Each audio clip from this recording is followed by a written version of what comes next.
You know those stories that are so subtle and intriguing, they make you stop and think about your own life? Well, today, as someone who loves psychology and is passionate about anime, I want to invite you to take a journey with me through Diary of an Apothecary. But not just to follow the story. I want us to use this journey to look inside ourselves, understand how trauma shapes who we are, and how we can find valuable lessons even in the darkest chapters of our lives.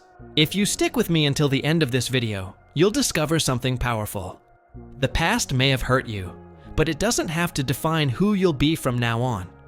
And we're going to do this through the eyes of a fascinating character named Maomao, who went through things that would break most people, but found a unique, and sometimes kind of scary, way to deal with it all. Diary of an Apothecary is set in a world similar to Imperial China, a place of palace intrigues, concubines, power struggles, and deadly secrets hidden behind perfectly made-up faces. Sounds far from our reality, right? But here's the thing. Deep down, the power games, the way we hide our feelings and protect ourselves from real love, are just as present in our world as they were in those palace halls. That's why this video is way more than just an anime analysis. It's almost like a disguised therapy session. We're going to talk about trauma, emotional detachment, and how pragmatism can be a double-edged sword. It protects you, but also stops you from forming bonds that could change your life. My promise to you is simple. By understanding Maomao, you'll understand yourself better. You'll see why sometimes you avoid certain conversations, why you joke around when things get serious, or why you feel uneasy when someone tries to really get close. Her story is a mirror that doesn't lie. So take a deep breath. Let's step into the palace, meet Maomao, and try to figure out how a girl surrounded by poisons deals with the pain life threw at her. And maybe learn from her how not to let our past poison us too. Diary of an Apothecary is set in a fictional country heavily inspired by Imperial China, especially blending elements from the Tang, Ming, and Qing dynasties. At the center is the Imperial Palace, particularly the Rear Palace, where the emperor's concubines live. But behind the elegant robes and blooming gardens, there's a world full of intrigue, rivalries, and human drama, just as captivating as any Korean drama series you've ever watched. This is where our protagonist comes in, Maomao. She's not your typical outgoing anime heroine. With plain features, freckles, an ordinary face, and a calm demeanor, she hides an insatiable curiosity for herbs, medicine, and yes, poisons. Raised in the red light district, surrounded by courtesans and their clients daily, she learned that life is full of possibilities, but also marked by fragility and hidden agendas. She wasn't a courtesan herself, but the daughter of one, growing up among independent women at the Verdigris house, an entertainment house where she learned social manipulation techniques without ever getting emotionally attached. This no family, no deep ties past made her an observant, rational person with a certain coldness, but also a huge ability to adapt. The turning point comes when Maomao is kidnapped and sold to the palace, forced to serve for 2 years. What seemed like the end turned into the beginning of a journey. Her knowledge of herbs and poisons made her the concubine's poison tester, a job mixing medicine, espionage, and survival. She stands out not by courage or charm, but by relentless logic. She solved medical mysteries, the emperor's sick children, concubines falling ill, always quietly, without emotion, just clinical reasoning.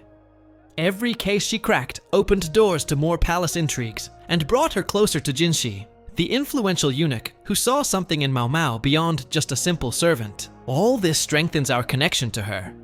Even without being simply likable, Maomao has a magnetic personality because she's real. She loves what she does, is curious, has her own rules, and carries traumas that push her to keep emotional distance. And that's where the story happens. Among potions, plants, and deductions, we start to understand what it means to grow without roots, walking the line between survival and connection. Maomao carries a past that feels like a silent tragedy. The daughter of a courtesan, Fengxian, and a military officer, Lacan, she was born as part of a calculated plan to lower her mother's price in the red light district, and was raised without strong emotional bonds by several non-family figures. This beginning shaped her emotional outlook. Affection was never given out of devotion, only out of necessity. Fengxian and Lacan do reunite near the end of the first season, but the trauma was already there.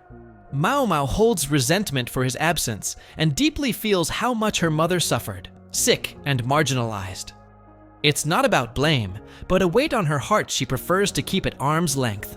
In the palace, she becomes a poison tester, a cold, almost mechanical title.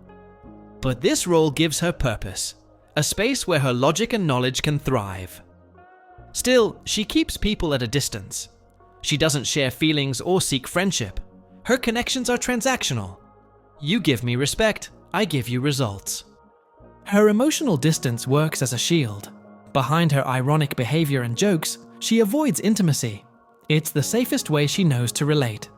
By not opening up, she doesn't risk getting hurt. But this also blocks deep relationships, even with those who truly care, like Jinshi. Jinshi, the eunuch who knows her well, is the one who can see past Maomao's mask. He has romantic feelings for her, and many clues suggest she's developed some affection too, even if she's not ready to call it love. But Maomao resists returning those feelings. Every emotion is analyzed, broken down, seen as a potential emotional trap. This dynamic reveals a lot about Maomao. Born into a world where affection is a commodity, she was taught to time her feelings carefully. Yet, inside the palace, she realizes she's starting to let herself care, even if it scares her. She doesn't want redemption or tears. She wants to understand so she doesn't lose herself. Maomao sees life as an equation. You give logic, you get protection. You create value, you earn respect. Relationships are transactions, not out of cruelty, but survival. In the palace, where alliances are fragile and feelings come at a high cost, she prefers to keep everything clear and functional, avoiding emotional chaos. This pragmatism comes with a price. Her relationships stay shallow. She watches and acts, but doesn't fully feel. You see this with both the concubines and Jinshi. She does what's necessary, but doesn't hesitate to cut ties that seem too emotional. Love? It's seen as a commodity, valuable but dangerous. Maomao's emotional shield comes through irony and playfulness. Her jokes are armor. By turning everything into comedy, she lowers the risk of vulnerability. Any serious approach gets turned into a joke. It keeps her safe, but also isolates her, even from those who truly try to get close, like Jinshi. Her relationship with her father, Lacan, is intense and complex, pragmatic, cold, but without resentment. She calls him the monocled freak, but also recognizes he saved her from a helpless childhood. There's no idealizing, but there's respect and an understanding of limits, a reflection of the baggage she carries and chooses to face. At the emotional climax, when they almost kiss, during the frog moment with Jinshi, we see a crucial turning point. The barrier starts to crack.